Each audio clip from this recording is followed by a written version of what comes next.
Buenas tardes a todos, bienvenidos a otra plática más del Colegio de Ingenieros Biomédicos de México. En esta tarde tenemos el gusto de tener a la ingeniera Ana Laura García Martínez, que nos va a hablar de la importancia de la protección radiológica hospitalaria en hospitales de segundo y tercer nivel. Brevemente les daré un semblante de Ana Laura. Ella es ingeniera biomédico, especialista en ingeniería clínica, egresada de la UAM. Cuenta con una especialización en protección radiológica por el Instituto Nacional de Investigaciones Nucleares. Tiene 14 años de experiencia en gestión de equipo médico en instituciones públicas, durante los cuales aperturó el Departamento de Ingeniería Biomédica en el Hospital Infantil y en el Hospital Integral de la Mujer, ambos en el estado de Sonora. Ha impartido diversas asignaturas en la carrera de Ingeniería Biomédica en la Universidad Politécnica de Chiapas. En el sector privado se ha desarrollado en el área de servicio integral. Actualmente es supervisora de operaciones en selecciones médicas, así como también ingeniera de servicio en el HR de Ciudad Salud en Tapachula, Chiapas. Ana Laura, muchas gracias por estar con nosotros. Te damos la más cordial bienvenida y te cedo la palabra para que inicies tu presentación. Hola, buenas tardes a todos. Muchas gracias por regalarnos su tiempo. Les mando un saludo desde Chiapas. Espero que todos estén bien. ¿Qué tal el clima por allá? Casi un poquito de calor.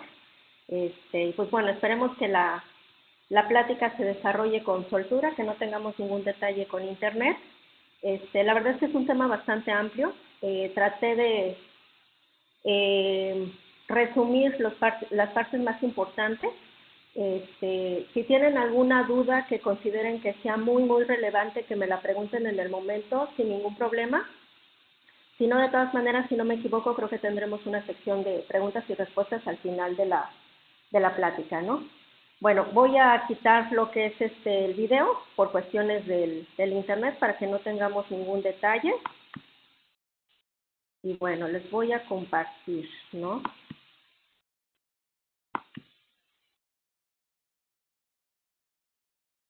Bueno. Les agradezco mucho al Colegio de Ingeniería Biomédica la invitación que me hicieron. La verdad es que esto es un tema muy interesante, bueno, por lo menos para mí es un tema muy interesante, con el cual yo empecé a tener contacto por ahí del año 2008. Ahora sí que mi carrera y las funciones que me llevaron a involucrar un poco más del lado de la protección radiológica. Y bueno, les voy a tocar los tópicos como más importantes y ya iremos platicando sobre la marcha y van a ustedes ir deduciendo por qué es la importancia, ¿no? Y por qué específicamente en hospitales de segundo y tercer nivel, ¿no? Entonces, bueno, la ponencia como tal se llama la importancia de la protección radiológica en hospitales de segundo y tercer nivel. Obviamente esto está enfocado a estos dos niveles porque los equipos que como tal requieren o los servicios de diagnóstico dentro de las instituciones hospitalarias que requieren este tipo de sistema, porque como tal es un programa o un sistema de limitación de dosis, son los equipos que están destinados en el área de imagen. Ya un hospital de tercer nivel podría ser un acelerador lineal, una gamma cámara, etcétera, ya digamos que cuestiones ya un poquito más elevadas. Pero bueno, en segundo nivel lo que podemos tener rayos X, rayos X simples, a lo mejor fluoroscopía, los rayos X portátil, que eso sí de cajón se tiene que tener en cualquier hospital de segundo nivel, y no por ser un equipo sencillo, porque es de los más sencillos hablando de equipos que usan radiación ionizante, no por eso es menos importante tener el cuidado con el uso de estos, ¿no?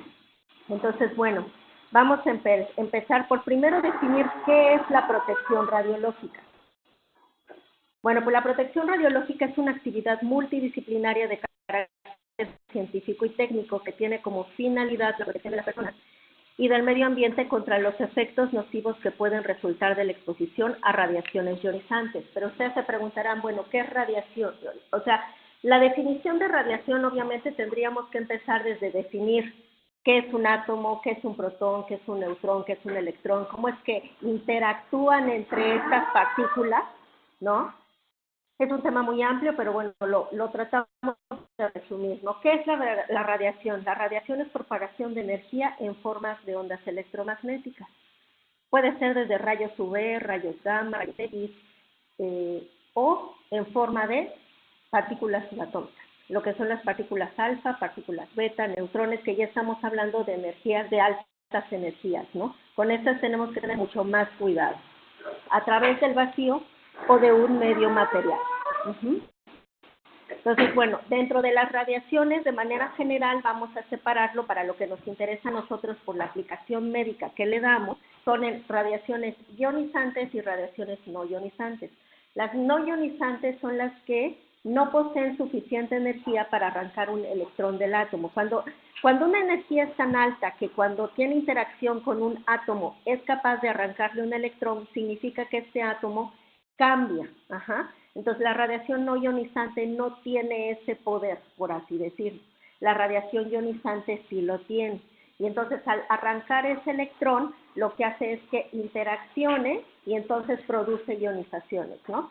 Ese tema sí tendría que, ya quien se interese, le podría yo compartir información de cómo es que se interaccionan con los átomos, el efecto Bremsstrahlung, cómo choca el átomo. La verdad es que es algo muy, muy interesante, pero bueno, este es como un resumen, ¿no?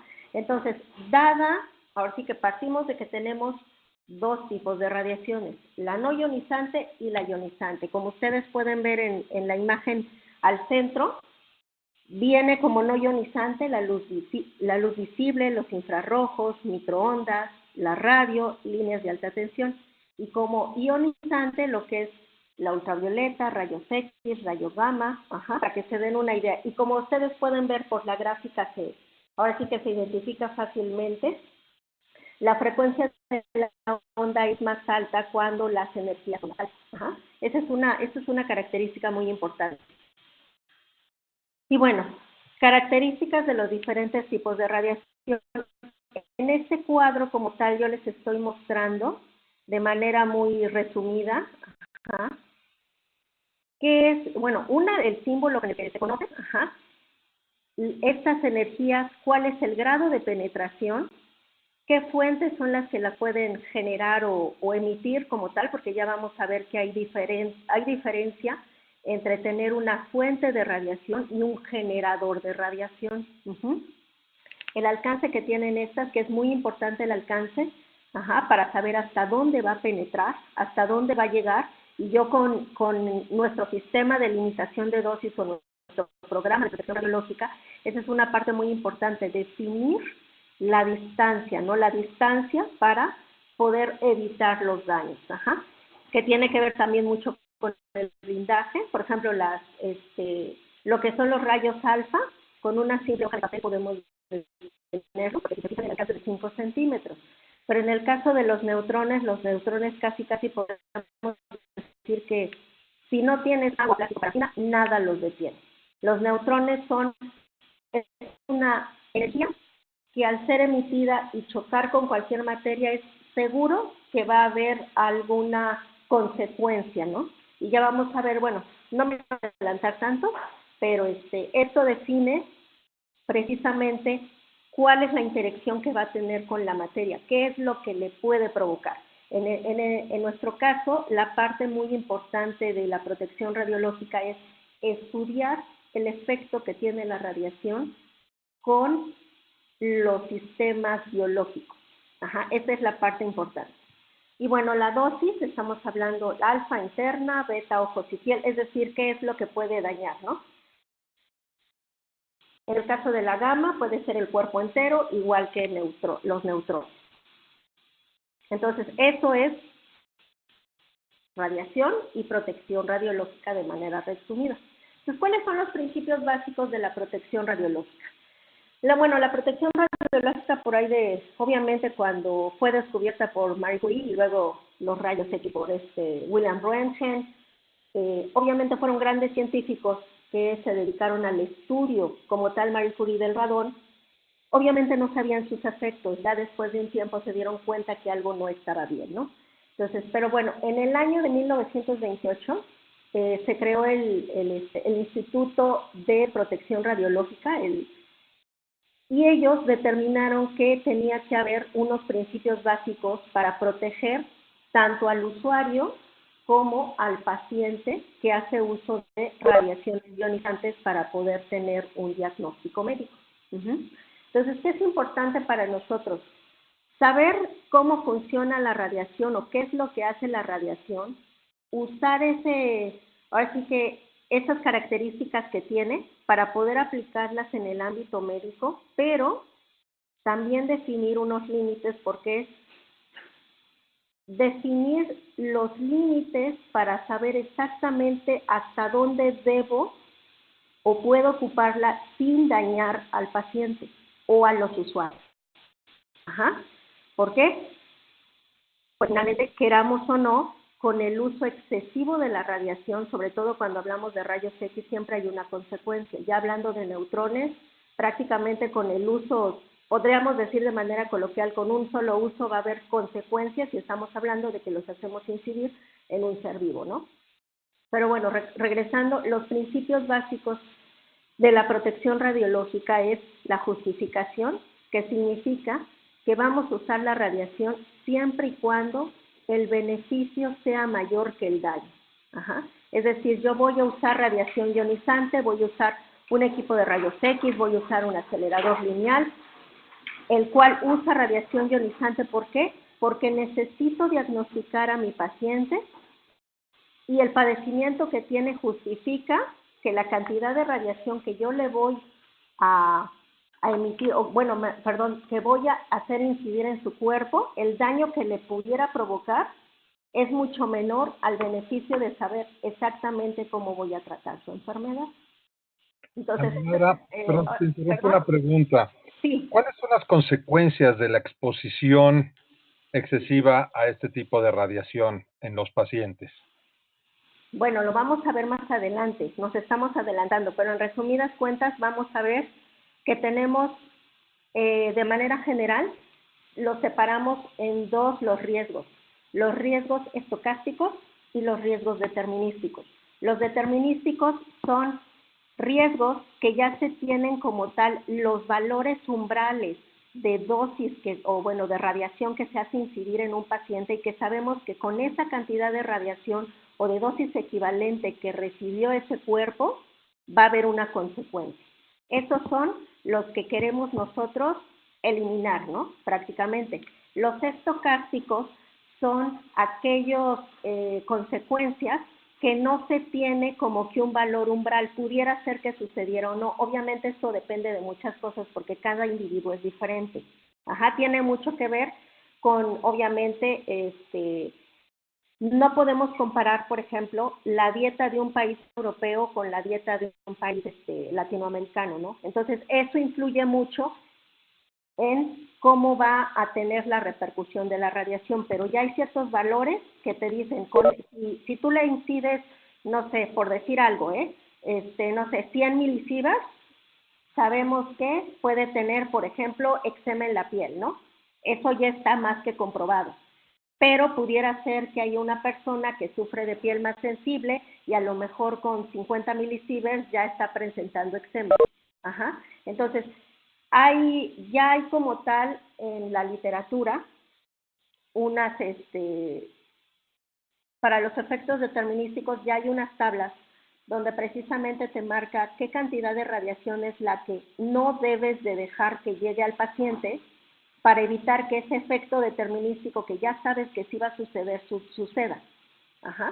Eso es lo principal. Los estocásticos, claro que nos gustaría evitarlos, pero hasta el momento dependen de muchos factores. Pero ahorita la idea, lo que se tiene hasta este momento, que obviamente se sigue investigando y demás, es que por lo menos los determinísticos los evitemos. Y en consecuencia, en teoría, hay mayor probabilidad de que si evitamos los determinísticos, los estocásticos se presenten, pero en mucho menor probabilidad. ¿Contesté tu pregunta? No, muchas gracias. Ok, perfecto. Bueno, entonces, el primer principio básico es justificación. Yo voy a usar radiación y esta radiación el daño que puede provocar es mucho menor que el beneficio que voy a obtener de usarla. Ese es el primer principio básico. El segundo principio básico es la optimización o principio Lara. Es decir, que voy a ocupar, es como, ¿cómo decirlo? Ocupar la menor cantidad posible de radiación para obtener el mayor beneficio posible. Por así decirlo, es como si es hacer eficiente y eficaz el uso de la radiación. ¿Sí me entendieron? Bueno, ¿me escuchan? Sí, creo que fue clara la perfecto. Y bueno, sí, lo sabemos. Perfecto. Y luego lo que es la limitación de dosis. Como tal, obviamente también ya se tienen protocolos, donde está determinando qué cantidad de radiación o parámetros, en este caso para los equipos, por ejemplo, de rayos X, lo que se les programa, por así decirlo, lo que se fija es el kilovoltaje, el miliamperaje, el tiempo de exposición. Ya se tienen como tal parámetros establecidos de cuánto es lo que se tiene que poner en el equipo, por ejemplo, para tomar una tele de tórax o para tomar, no sé, un cráneo, una toma de, no sé, de fémur, o sea, ya hay ciertos parámetros que no solamente tienen que ver con la parte del cuerpo que estamos tomando, sino también tienen que ver con la complexión del paciente. No es lo mismo tomar un tele de tórax de un paciente que es delgado a tomar un tele de tórax de un paciente que es un poquito más gordito u obeso, ¿no? ¿Por qué? Porque hay grasa, porque la grasa no permite, por así decir, que pase de manera tan libre la radiación. Entonces, estos parámetros los tienen que ir modificando de acuerdo también al tipo de paciente. Toda esta información, eso es lo que tiene que saber el técnico radiólogo, o es lo que le enseñan para poder pues, llevar a la práctica su profesión como tal, ¿no? Entonces, esos son los 3 principios básicos de protección radiológica, ¿sale? Entonces, bueno, ¿cuáles son los beneficios o los aspectos positivos de usar la radiación? Bueno, finalmente, nosotros estamos muy enfocados a que la radiación, pues, obviamente, la ocupamos con fines médicos, ¿no? Pero no es el único sector en el que se ocupa. La ocupan hoy en día en la agricultura, en la industria, en la investigación. Por ejemplo, en la agricultura la ocupan para hacer para controlar plagas, por ejemplo, de moscas o de insectos. También se ocupa a veces, por ejemplo, en el ININ. En el INDAN, uno de los servicios que proporciona el Instituto de Investigaciones Sociales es la esterilización por medio de rayos gamma, de como tal, por así decirlo, se me fue el nombre, de las cajas de los trailers, que traen como tal, no sé, por ejemplo, tomates, ¿no? O traen cierto producto del campo, y lo que necesitan es asegurarse que no tenga pues ningún contenido, o bueno, mejor dicho, ninguna bacteria o virus, ¿no? Entonces, la manera en la que se esteriliza es por medio de rayos gamma, ¿no? En cuanto a la industria, bueno, la industria se ocupa mucho en lo que es la industria petroquímica. Hay unos ciertos tipos de sondas, de hecho usan también la goma de cobalto. De hecho, a lo mejor ustedes lo identifican un poquito más, porque desafortunadamente ha habido, yo creo que en los últimos 5 años por lo menos ha habido 2 o 3 accidentes respecto a que pierden la fuente de radiación, ¿no? No saben dónde queda, o alguien se la llevó, y desafortunadamente esa persona no tiene ni idea del riesgo de haber tomado esa caja sin saber lo que contiene, ¿no? Entonces, ¿para qué usan? Lo usan para hacer mediciones de pozos profundos, lo usan para tomar como radiografías subterráneas. Entonces, la radiación, la verdad es que tiene muchísimas aplicaciones. Y considero que tiene, aparte de tener muchas aplicaciones, estas aplicaciones tienen un gran beneficio para la humanidad. Pero es muy importante que no dejemos de lado que todo lo que hagamos con radiación tiene que estar debidamente controlado. El personal que la maneje tiene que estar debidamente instruido, capacitado, no solo para el cuidado de él mismo, como usuario del equipo, sino también para cuidar, en nuestro caso, en el sector salud, al paciente, pero también a la población en general. Porque la radiación ionizante no solamente es porque la usemos con equipos o con materiales que ya les voy a comentar un poquito más adelante. Tenemos los elementos que de manera natural son fuentes de radiación, como lo es el cobalto, como lo es el uranio, como lo es el iridio. Ellos de manera natural generan radiación, por eso se les llama fuentes de radiación. Cuando tenemos nosotros equipos médicos que mediante, ahora sí que el diseño, el tubo de rayos X y demás, hacemos que produzcan radiación, entonces a esos equipos se les llama generadores de radiación. De manera general, pudiéramos decir que un generador de radiación es un equipo en el cual tiene un botón donde yo lo aprieto y en el momento que lo aprieto genera radiación. Lo apago y deja de generar o emitir radiación. En el caso de las fuentes de radiación, no hay un botón de apagado o encendido. La única manera de controlarlo es tenerlo en un contenedor especial y yo poder tener una ventana, por así decir, donde lo abro, lo cierro para permitir que salga, pero este elemento como tal en ningún momento deja de emitir radiación. ¿Sí? Bueno, entonces seguimos. Bueno, ese es para que vean más o menos las aplicaciones que se tienen, ¿no? La planta que tenemos allí en Veracruz, un tomógrafo, un acelerador lineal, las aplicaciones que hay en la agricultura y las aplicaciones que hay en la industria, ¿no? Entonces realmente es un sector muy, muy amplio que puede tener muchísimos beneficios, pero así como tiene muchos beneficios, también hay muchos riesgos, ¿no? Pero hay que saber manejarlos para evitar que haya accidentes. Y bueno, ¿cuáles son los aspectos negativos? Precisamente tiene que ver con el mal uso de esta, pues, no le podemos llamar tecnología, porque sí hay una parte de tecnología, ¿no? Pero es un, ¿cómo decirles? La radiación es energía, ¿no? Como les decía yo al inicio.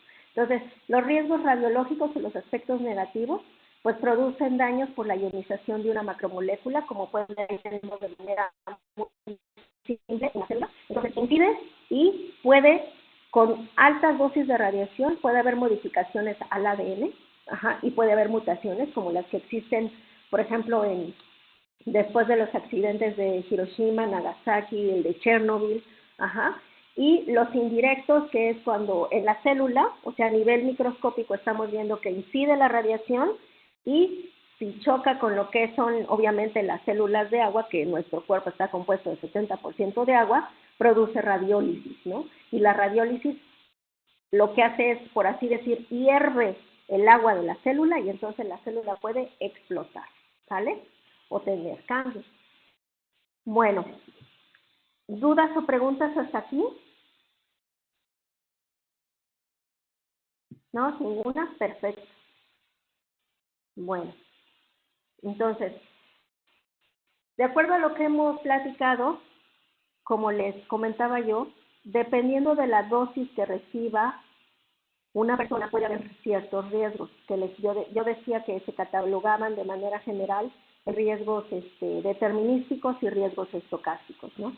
Entonces, también tenemos esta clasificación pequeña que se le dice de categoría, donde tenemos dosis. SSB significa sievert. El sievert es la unidad de medida de la radiación, pero se refiere a la radiación que incide en un organismo biológico. Se le llama dosis equivalente. Cuando hablamos de dosis de radiación de manera general, la unidad de medida que se ocupa es el becquerel o el Gray. Entonces, aquí en protección radiológica para cuestiones médicas estamos hablando del sievert. De manera general es milisievert, porque las unidades que ocupamos o que no se deben de sobrepasar están en milisievert. Entonces, bueno, eventos que pueden originar dosis recibidas dentro de los límites normales son menores a 0.05 milisievert. Después, que pueden originar efectos estocásticos, pero arriba de los límites, son mayores a 0.05. Que pueden originar algunos efectos determinísticos mayores a 0.5. ¿Sí lo ven? O sea, si tenemos una dosis mayor a 0.5 sieverts, estamos diciendo que como tal es prácticamente seguro que va a haber un efecto en ese organismo. Ajá. Y que pueden producir la muerte de un individuo, pues ya cuando estamos hablando de más de 3 sieverts, que es una cantidad enorme, ajá, que se puede ver en los accidentes, les repito, que hubo en Chernobyl y en Hiroshima. Las personas que estuvieron pues muy cerca del lugar de los accidentes prácticamente vivieron horas después del accidente por la cantidad de radiación que recibió su cuerpo. Entonces, estas son algunas imágenes de lo que puede causar la radiación. Ajá. En el primer caso estamos viendo como tal tiene una especie de llaga. Esto es por una fuente de radiación mal manejada en la pierna, ¿no? Parecería, el detalle con la radiación, algo súper importante, es que existe, tiene consecuencias, pero no la podemos ver y no la podemos sentir. Entonces, eso es algo como casi dormir con el enemigo, ¿no? Entonces, por eso es que tenemos que tener ciertas herramientas que nos ayuden a saber cómo limitar la exposición a ella. En el caso de la segunda imagen, estamos viendo daño que tuvo en la espalda, igual por estar altos, ¿cómo se dice? Una alta exposición. En el caso de la tercera, igual lo que le llamamos la radiodermatitis por estar expuesto. En el caso del ojo como tal, la radiación, una cosa importante, dentro de la protección radiológica, como yo les mencioné, es muy importante que, para la cuestión médica, para nosotros es muy importante determinar el efecto que tiene esta radiación en los organismos biológicos o seres vivos, ¿no? Entonces, la parte de la protección radiológica, o hay una ciencia, si lo queremos ver así, que se dedica precisamente a investigar o analizar todos los efectos de la radiación, pues tiene que ver con la radiobiología. Entonces, en esta ciencia se ha determinado, existe una tabla donde están catalogados la radiosensibilidad de los tejidos. No es la misma radiosensibilidad que tiene la piel, a la que tienen los ojos, a la que tienen los huesos, que tienen las gónadas, etcétera. Entonces, de manera general, las células más radiosensibles son las células germinales, es decir, el óvulo y el espermatozoide. Por eso es que a una mujer embarazada siempre se tiene que tener ciertas precauciones cuando se les da o se tiene que hacer algún estudio donde implique usar radiaciones ionizantes. Ajá. Por eso es que ustedes ven los letreros en las salas de rayos X o en la tomografía, donde dice, si usted está embarazada o cree que puede estar embarazada, favor de avisar al técnico, ¿no? Es importante saberlo porque, por ejemplo, si es una paciente que necesita un tele de tórax, bueno, se le puede tomar el tele de tórax, pero cubrir la parte del abdomen, cubrir la parte ahora sí que del útero, con un mandil, ¿para qué? Para proteger al producto. ¿Por qué? Porque el bebé es una mola precisamente de células que están en crecimiento, que se están modificando, y este tipo de células son las células más radiosensibles, es decir, tienen más probabilidad de sufrir un daño o una modificación si entran en contacto con radiación ionizante. Sí es cierto que los principios básicos, que es precisamente lo que les acabo de poner en la siguiente diapositiva, esos son los 3 parámetros básicos que podemos usar para protegernos. Ajá. Y respecto a la otra pregunta que comentaban, como tal, desafortunadamente, por lo menos de la práctica que yo he tenido, el único personal que tiene como tal o que se ha tenido el cuidado, si lo queremos ver así, de tener el conteo de a cuánto ha sido expuesto de radiación, es al personal ocupacionalmente expuesto, que es precisamente el personal que en su trabajo diario, en su profesión, hace uso de radiación. Para eso usan el dosímetro.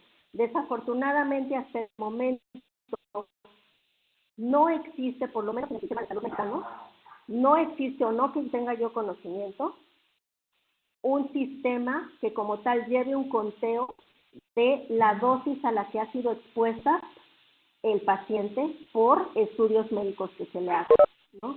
Ese es un tema que ya, o bueno, es algo que comentaremos ya al final, que es algo súper importante, concientizar al personal de que tanto los que hacen los estudios como los médicos que mandan a hacer el estudio, que realmente cumplan con el primer principio del programa de protección radiológica, es decir, la justificación, que la radiación que voy a ocupar, el efecto que le va a causar al paciente, el daño que va a causar, perdón, es menor al beneficio que voy a obtener al hacerle ese estudio, ¿no?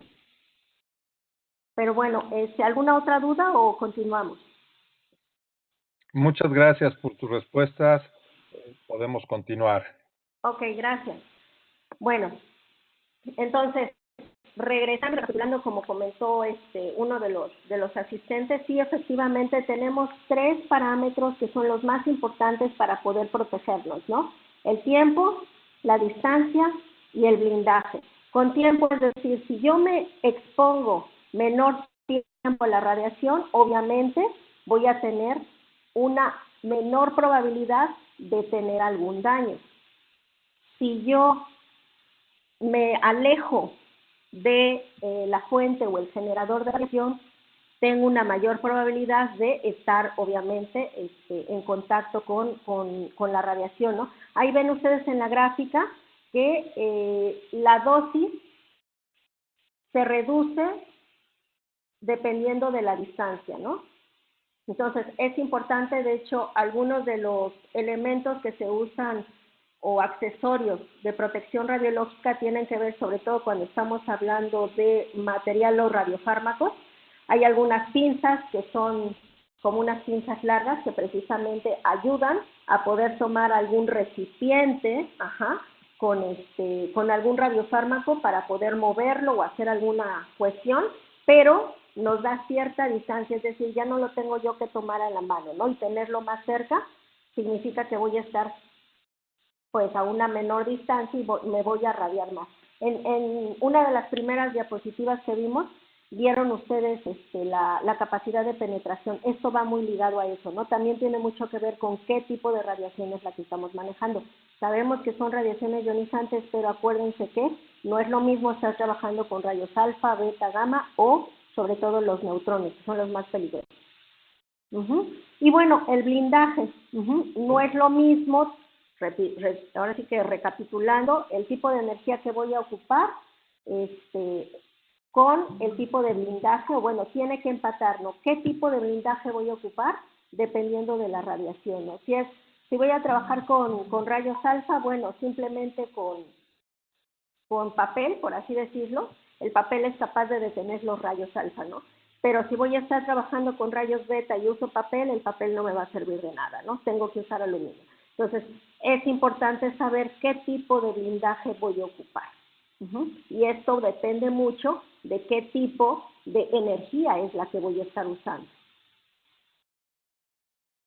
Y bueno, retomando lo que ya les había comentado, los efectos estocásticos y determinísticos, ¿no? Los POE, personal POE, es el personal ocupacionalmente expuesto, Tenemos que, para que tenga efectos estocásticos, tiene un límite que está autorizado como tal, por así decir, que no debería de llegar, claro está, de 50 milisieverts al año. Para efectos determinísticos se ha determinado que sean 500 milisieverts. Para el cristalino, que les comenté que el ojo es muy radiosensible, serían 150 milisieverts. Por eso es que es muy importante que en las unidades de radiodiagnóstico, en los gabinetes de rayos X, usen los lentes plomados. Desafortunadamente, el personal que trabaja en estos lugares creo que es lo que menos ocupa, ¿no? Si hay muchos que de por sí ya están acostumbrados a ni siquiera usar el chaleco, mucho menos ocupan los gogles, ¿no? Los lentes. Y bueno, para público está determinado que sean 5 milisieverts al año y para los determinísticos 50 milisieverts. Y bueno, caemos entonces en lo que es el programa de protección radiológica, o que como tal el programa de protección radiológica, ¿qué es lo que quiere? Que se lleve a cabo el sistema de limitación de dosis en cualquier unidad donde manejan o hacen uso de radiación ionizante. Entonces, 3 cosas importantes que tiene que tener el programa de protección radiológica. Personal capacitado, muy importante, tanto médicos como técnicos radiólogos, como físicos médicos, biomédicos también, personal que esté debidamente capacitado y que sepa manejar y que sepa cuál es el riesgo de trabajar con radiación ionizante. La infraestructura, es decir, que el lugar en donde vamos a trabajar o donde se va a trabajar tenga o cumpla, mejor dicho, con las normas, ¿no? Algo muy importante, que desafortunadamente, pues tal vez, no sé, por lo menos el 50% yo creo que de los gabinetes temo que no cumplen con la norma, ¿no? Y bueno, la garantía de calidad, por último, para cerrar este ciclo, que es el estar muy pendiente de que el programa como tal se lleve a cabo, es decir, que al personal se le capacite de manera constante, que hagan uso del dosímetro, que se hagan las lecturas mensuales, que se le pase a este personal su reporte de dosimetría, que si se detecta que el personal está alcanzando el límite aprobado por la norma, bueno, mandarlo a que tenga un descanso extra y ciertas medidas, ¿no? Que se les hagan las pruebas de control de calidad a los equipos, que cuando se llegue a hacer una remodelación, verificar que se haga de manera correcta la memoria analítica, y que se cumpla con todo lo que dice la norma, ¿no? Por seguridad del usuario, del paciente y del público. Entonces, personal capacitado, importante, ya lo mencioné, la memoria analítica, que cuando se construya sea de manera adecuada, con los materiales adecuados, que realmente esté varizado, verificar en qué, muy importante, por ejemplo, aquí, cuando se hace la construcción, no es nada más de voy a construir un cuarto y lo voy a blindar, no, hay que verificar qué equipo es el que se va a colocar, qué energía es la que ocupa este equipo, o que emite, mejor dicho, y en qué posición se va a poner, muy importante, porque de la posición en la que esté colocado va a depender cuál es la barrera primaria, la barrera secundaria, y esto determina el varizado que va a llevar cada una de estas paredes, si lo quieren ver así, ¿no? Cumplir obviamente con los permisos y licencias, que en el caso de las instituciones públicas, la realidad es que es un mero trámite por el que no tienen que pagar, pero para poder tener este permiso o licencia, obviamente tienen que entregar una serie de documentación en la cual tiene que ir la memoria analítica, el programa de protección radiológica, los controles de calidad de los equipos y otra documentación que se pide como tal.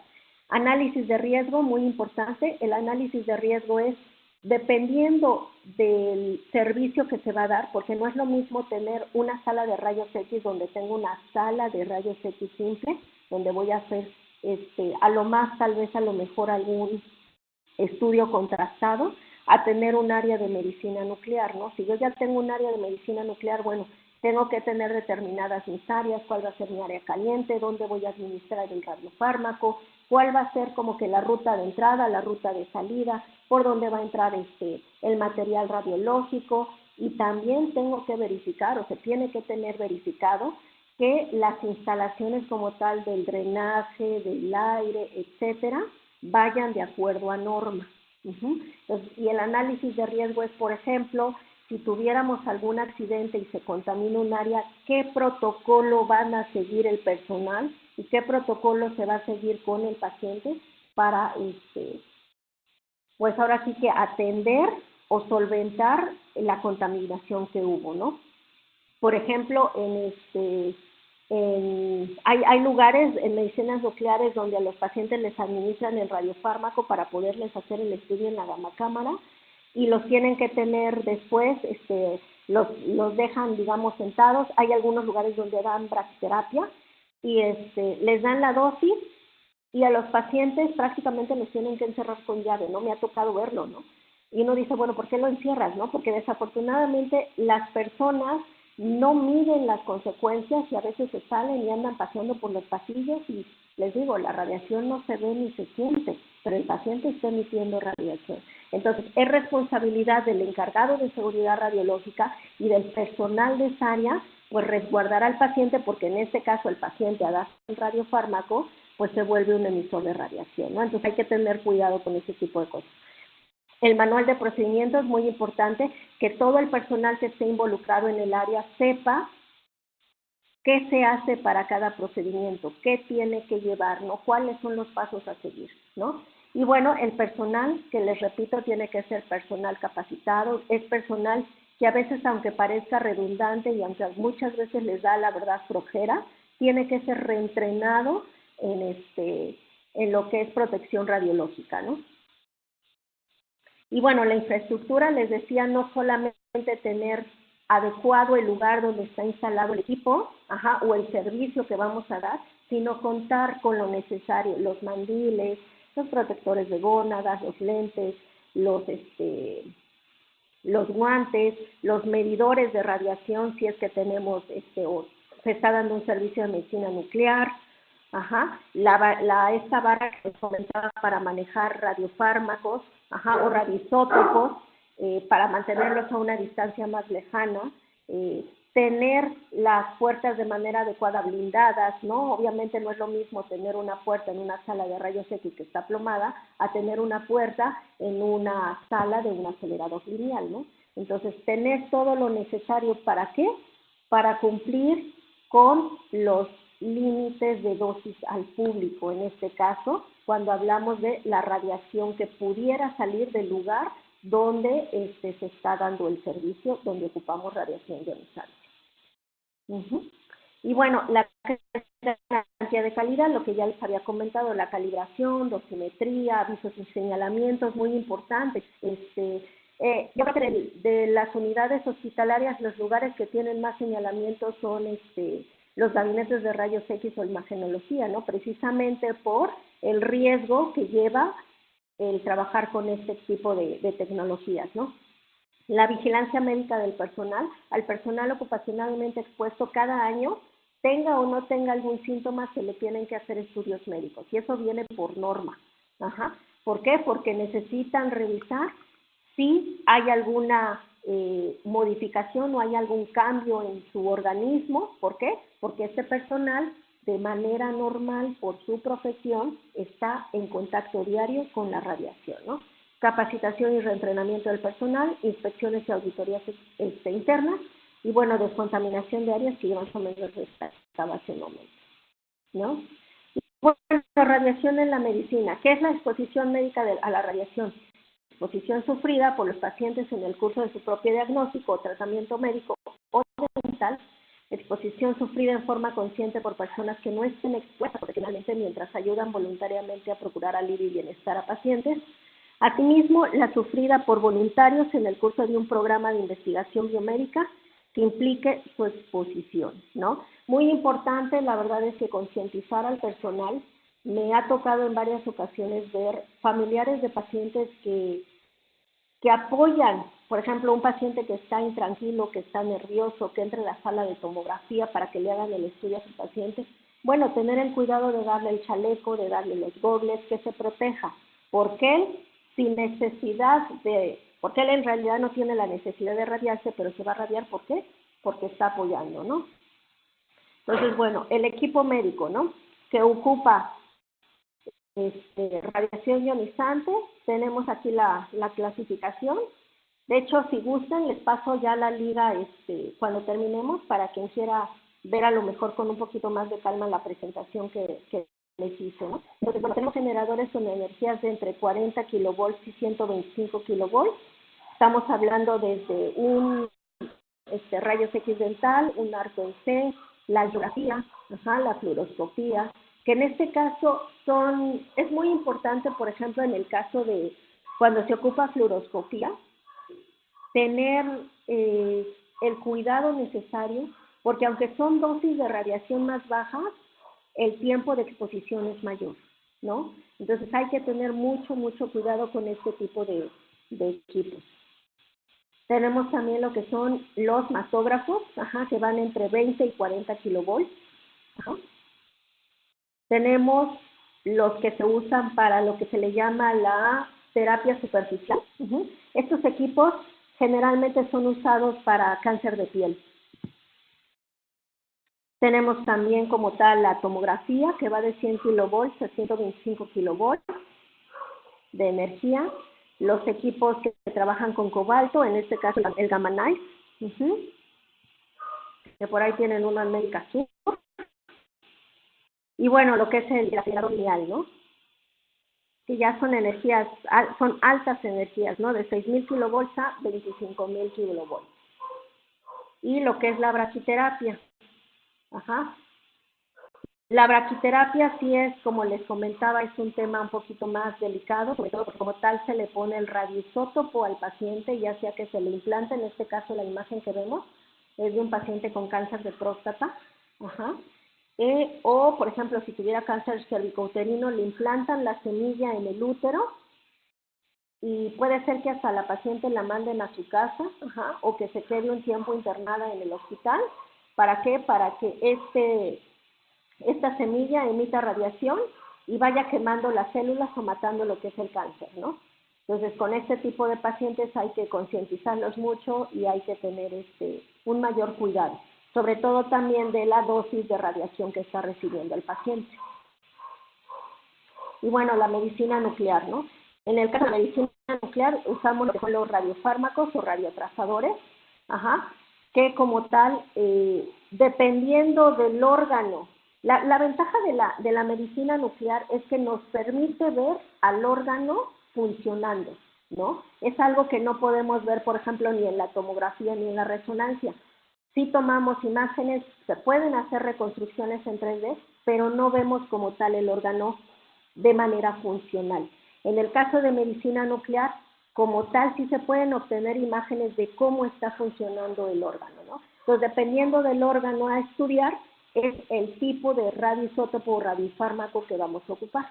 Entonces, los más comunes, por así decir, está el tecnecio metal 9, que es un emisor beta, el estroncio 89, que es igual a un emisor beta, pero de 14 kilovolts, el yodo 131 y el fósforo 32.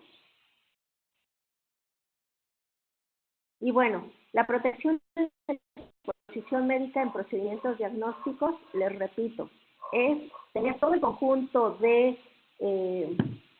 actividades o procesos cuya finalidad es proteger al usuario, al paciente y al público.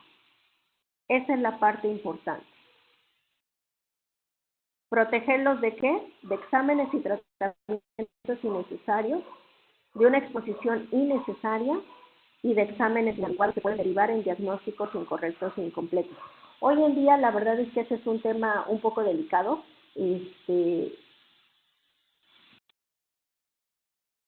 Con la evolución de la tecnología, obviamente hoy en día tenemos una gama muchísimo más grande de equipos médicos que nos pueden ayudar a determinar muchas cosas que hace 30, 40 años no se podían saber, ¿no? El detalle es que eso ha dejado muy de lado. Pasa lo mismo con los estudios de radiología. Desafortunadamente hoy en día me ha tocado ver que para cuestiones muy sencillas se les hace muy fácil a los médicos pedir una tomografía de cráneo, ¿no?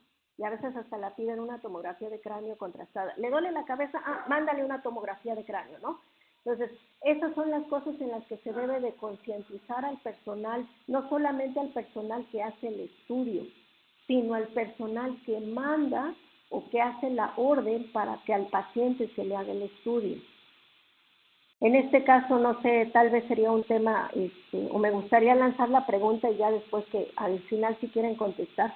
Supongamos que un paciente tiene un dolor de cabeza o tiene algún padecimiento que algún médico, un médico, no sé, digamos, no sé qué especialidad decirles, ¿no? Pero digamos que le manda una tomografía, ¿no? Y de acuerdo a la clínica, el médico radiólogo recibe la orden, porque eso sí, en teoría, los estudios que mandan a hacer al gabinete de imagen no los hacen si el médico radiólogo encargado no autoriza, ¿no? En teoría.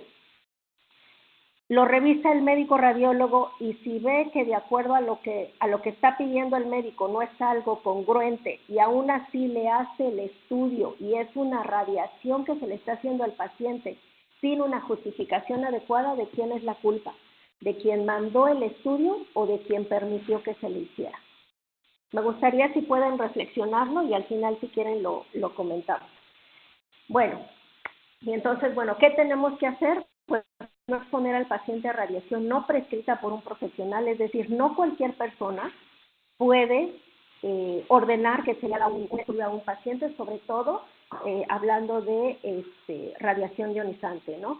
Se deberá contar con personal calificado para la realización de este tipo de procedimientos. Obviamente, lo que les comentaba es muy importante que los técnicos radiólogos estén bien entrenados, estén bien capacitados para saber qué cantidad de radiación le van a, pues van a hacer incidir en el cuerpo del paciente para poder obtener el estudio.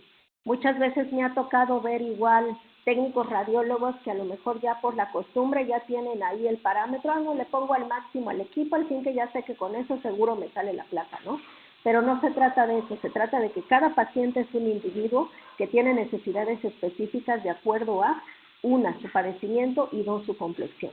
Entonces, los técnicos radiólogos, una de sus labores muy importantes es que respeten los parámetros y que los pongan de acuerdo a al estudio que se va a realizar y al tipo de paciente. Contar con la infraestructura necesaria, tanto en equipo médico de protección e instrumentos de medición e instalaciones adecuadas, y bueno, tener y aplicar el programa de protección radiológica. Bueno, ahí les muestro nada más, es para que vean más o menos un plano de un área de medicina nuclear. Como podrán ver, tiene obviamente cuál va a ser la entrada y salida de pacientes y personal, por dónde va a entrar y salir material radioactivo. Es muy importante cuando se hacen cuando se planifica como tal las áreas de imagen, por dónde es la entrada, por dónde es la salida, cuál es el flujo, por dónde va a pasar personal público, por dónde solamente pacientes y POEs, etcétera, ¿no? Es muy importante tener bien planificado esto precisamente, sobre todo en el caso, por ejemplo, de la medicina nuclear, para que no haya un cruce, ¿no? Por ejemplo, que donde entran pacientes que también entra el radiofármaco, eso no debe de ser. Una, por seguridad sobre todo y por normatividad. Y como podrán ver en el plano, tenemos dos lugares donde está especificado el monitor de área de radiación.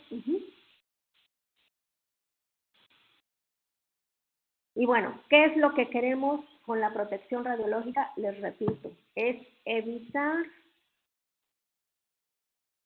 o reducir la probabilidad al mínimo posible de los efectos de terrorismo.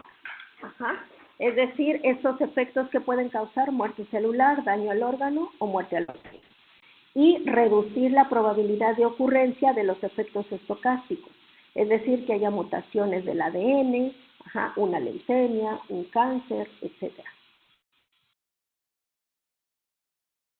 Y bueno, ya nada más para finalizar, un tema que es bastante amplio, pero nada más quería comentárselos rápido. Los organismos relacionados con protección radiológica, bueno, hay tanto internacionales como nacionales.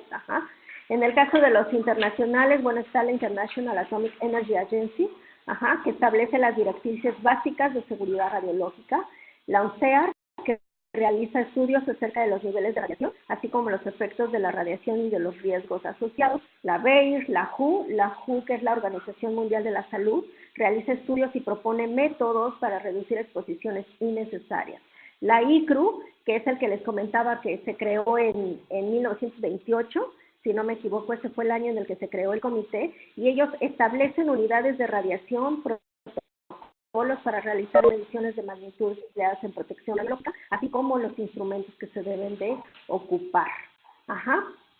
Y bueno, en el caso de los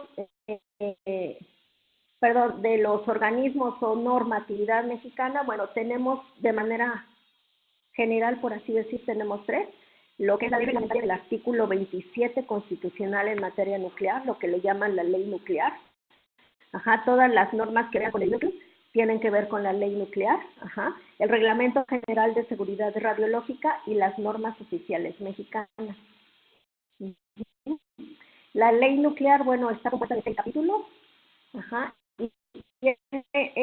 La ley nuclear tiene un poco más que ver con, sí, hay aspectos que tienen que ver con lo más, digamos, el nivel más bajo, que sería rayos X, por así decir, ajá, pero está un poco más enfocado a lo que es el uso de fuentes de radiación. Tenemos lo que es el Reglamento General de Seguridad Radiológica. Ajá, en él está contenido como tal el tema de limitación de dosis, qué es una fuente de radiación ionizante, instalación radioactivas, toda la documentación con la que se debe de cumplir, ¿no? Dependiendo de la instalación de la que estemos hablando, porque también hay una clasificación de instalaciones dependiendo de el tipo de servicio que se esté dando. Y bueno, en cuanto a las normatividades, respecto a equipos que usan radiación ionizante, bueno, está involucrada lo que es la Secretaría de Trabajo y Previsión Social, la Secretaría de Comunicaciones y Transportes, la Comisión Nacional de Seguridad Nuclear, y Salvaguarda, y la Secretaría de Salud. En el caso de la Secretaría del Trabajo, sus normas están más enfocadas a lo que es las condiciones de trabajo de seguridad e higiene. En el caso de la Secretaría de Comunicaciones y Transportes, está enfocada a la normatividad o lo que se debe de seguir, por así decir, bueno, no por así decir, lo que se debe de hacer, el deber ser, en cuanto a la transportación de material nuclear. Ajá. Y la Comisión Nacional de Seguridad Nuclear y Salvaguardas, ellos son como tal el organismo que hace que se cumpla o que verifica que se cumplan las normas de la ley nuclear, ajá, y la Secretaría de Salud, que como tal establece cómo es que debe de estar normado y con qué requisitos deben de cumplir los lugares o gabinetes, mejor dicho, perdón, los gabinetes de imagen, de medicina nuclear, por ejemplo, aceleradores lineales, etcétera, qué requisitos deben de cumplir para estar en norma y, como tal, cumplir con lo que es un programa de protección radiológica. De manera general les puse algunas normas, la verdad es que hay muchas otras y sería todo un tema hablar de cada una, ajá, pero es para que más o menos se den una idea de qué es lo que ve cada una de estas secretarías, ¿no? Y que en conjunto todas, el ser de estas normas es poder tener o apoyar a que cada lugar donde se hace el uso de radiación ionizante tenga como tal su programa de protección radiológica, lo lleve a cabo, digo, ese es el deber ser, y podamos hacer uso de la tecnología y obtener un beneficio, pero limitando los riesgos que sabemos que existen al usar la misma. Bueno, pues eso sería todo por mi parte. Espero haber sido clara, no haberme ido muy rápido. A veces la verdad es que me emociono mucho. Pero bueno, cualquier duda, comentario, pregunta, bueno, estamos a la orden. Ahí está el correo por si necesitan contactarme, si lo puedo apoyar en algo, intercambiar conocimiento, eso estaría excelente. Y bueno, un meme por ahí que me encontré que creo que viene muy ad hoc al tema, ¿no? La realidad es que la protección radiológica es un tema muy amplio. La verdad es que este tipo de energía es una energía que nos vino a cambiar la perspectiva en la medicina, porque podemos hacer muchísimas cosas con ella, pero también podemos causar muchas otras cosas, ¿no? Entonces, como dicen, hay que tenerle respeto, hay que saber usarla para poder beneficiar, ¿no? Bueno, por mi parte es todo. No sé si gustan comentar algo. Voy a dejar de compartir la pantalla para que podamos pues conversar o pasar a la sección de preguntas y respuestas. Ana Laura, muchísimas gracias por tu presentación. De verdad que ha sido muy amplia y has cubierto todos los tópicos relacionados con la protección radiológica. Tengo algunos comentarios y preguntas. La maestra Hatsir Espinosa dice: hola Ana Laura, en el INCAN, alumnos de Ingeniería Biomédica de la Universidad de La Salle desarrollaron un sistema que suma las dosis acumuladas en algunos equipos y este sistema se sigue desarrollando. Adicionalmente, se les está dando seguimiento a los pacientes del INCAN en cuanto a las dosis acumuladas. Excelente. La verdad que buena noticia. No tenía conocimiento, perdón Gabriel que te interrumpa. Gracias Hatsiri por compartir esa información. La verdad es que me parece muy importante, sobre todo hablando del INCAN, ¿no? Pacientes que es más que sabido que usan radiación ionizante tanto para poder determinar cuál es su padecimiento como para tratarlo, ¿no? Y qué importante y qué buena noticia, la verdad, saber que ya está por lo menos ahí una célula que está buscando la manera de contabilizar qué tanto los estamos radiando, ¿no? Y poder hacer estudios de investigación que determinen si realmente el protocolo que se les está llevando los está beneficiando o en algún momento tuviera que haber una modificación para mejorar su salud, porque para eso es para lo que van los pacientes al médico, ¿no? Sí, perdón, Gabriel, adelante. Muchas gracias. No, al contrario, gracias a ti. Tengo otra pregunta de la Diana Calva y nos dice, ¿quiénes deben de involucrarse tanto en el análisis de riesgos como en la elaboración de planes y o políticas para mitigarlos, controlarlos y monitorizarlos? Bueno, ¿quién se debe de involucrar? Pues yo seré de la idea que todos los que están como personal ocupacionalmente expuesto, que estamos hablando que son los técnicos radiólogos, el personal de enfermería, los médicos, en este caso también los biomédicos que hacemos nuestra labor con los equipos médicos, porque de nosotros depende que los equipos funcionen bien. Ajá. Depende mucho también del tipo de instalación. Si estamos hablando de un gabinete de rayos X, serían esos, ajá, nada más. Enfermería, médicos, técnicos radiólogos, biomédicos. Si hablamos ya de una medicina nuclear, de un acelerador, etcétera, ahí ya tenemos como tal la figura del encargado de seguridad radiológica. Esta figura como tal es una figura muy importante porque precisamente esta persona se encarga como tal del programa de protección radiológica, ajá, y es quien podría decirse que es el director y el encargado de que el programa se lleve al pie de la letra, porque ya estamos hablando que se están usando energías muy altas y que se debe de tener un mayor cuidado al usar la radiación. Entonces depende del tipo de instalación, pero a grosso modo yo te diría todos los que laboran como tal en el área, porque así sea la enfermera cumple una función a lo mejor diríamos muy sencilla, ¿no? Pero la realidad es que algo muy, como se dice, algo muy común que hacen las enfermeras en rayos X, ¿no? Canalizan al paciente y mediante esta canalización, en el caso de que sea un estudio contrastado, bueno, por ahí es que ingresa el medio de contraste al paciente.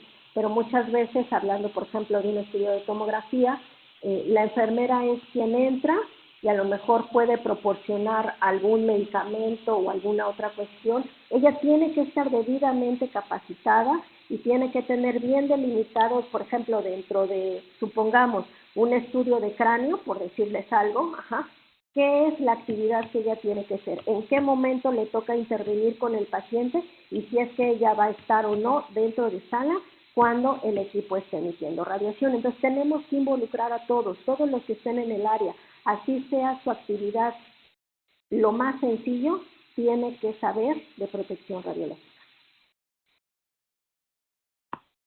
Muchas gracias, Ana. Y tengo aquí algunas reflexiones también derivadas de la pregunta abierta que dejaste.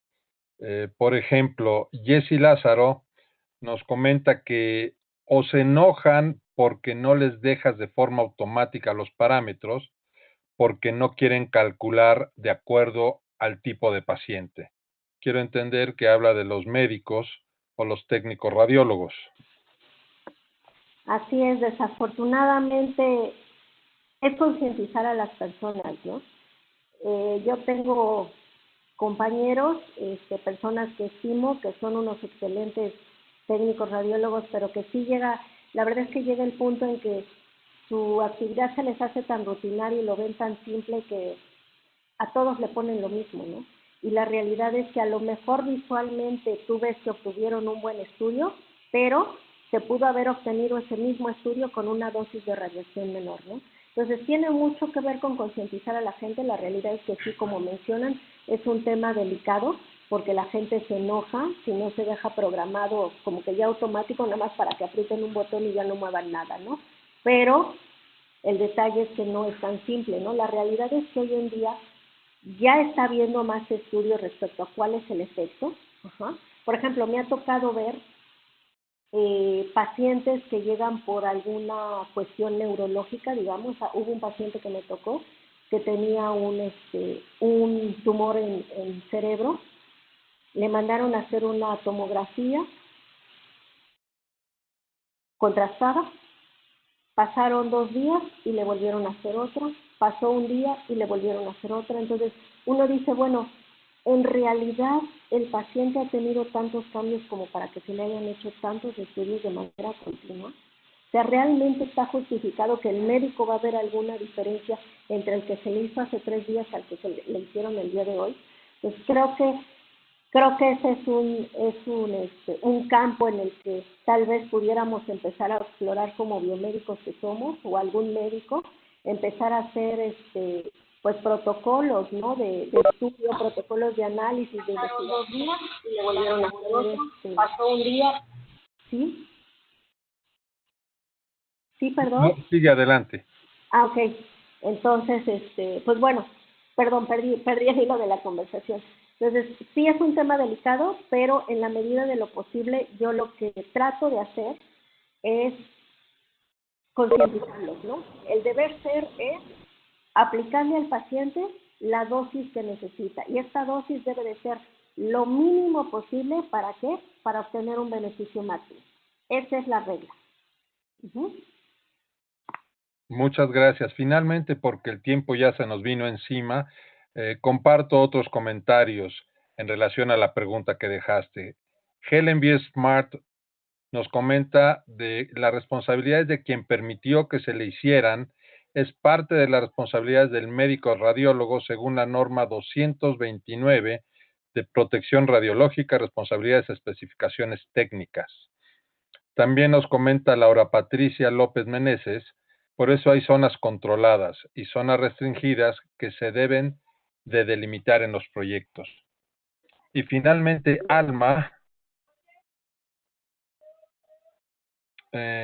perdóname, Alma nos dice, por la NOM 229, cede esa responsabilidad desde el titular del establecimiento, médico radiólogo, responsable de operación y técnico radiólogo. También Laura Patricia López Meneses.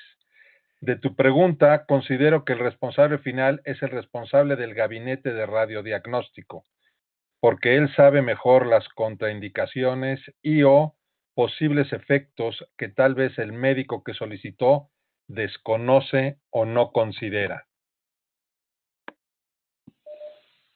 Es correcto, la verdad es que sí, como bien mencionaron, en la norma 229, quien es el responsable del gabinete y de él depende que se haga un estudio, es como tal, en su mayor parte, un médico, ¿no? Un médico radiólogo.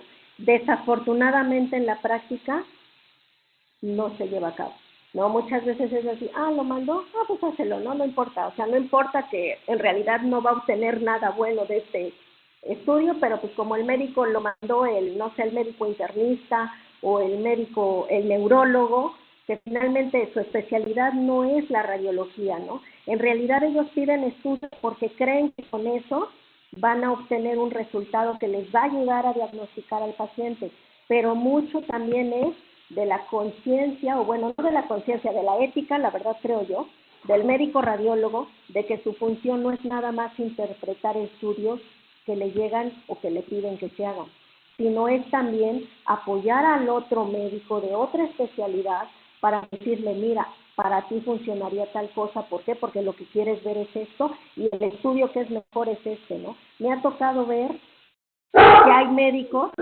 que en ocasiones mandan una tomografía y en realidad lo que piden se vería mejor en una resonancia, ¿no? Y desafortunadamente el encargado del gabinete decide omitirlo y le hacen el estudio al paciente, ¿no? Entonces, creo que hay muchas áreas de oportunidad en la protección radiológica, pero principalmente vamos a empezar a cubrir esas áreas de oportunidad en la medida en la que nos eduquemos, en la medida en la que el conocimiento que tenga yo poco o mucho, lo transmita con mis compañeros de trabajo y que también yo me involucre y yo pregunte y yo continúe, ahora sí que investigando para poder hacer mejor mi trabajo.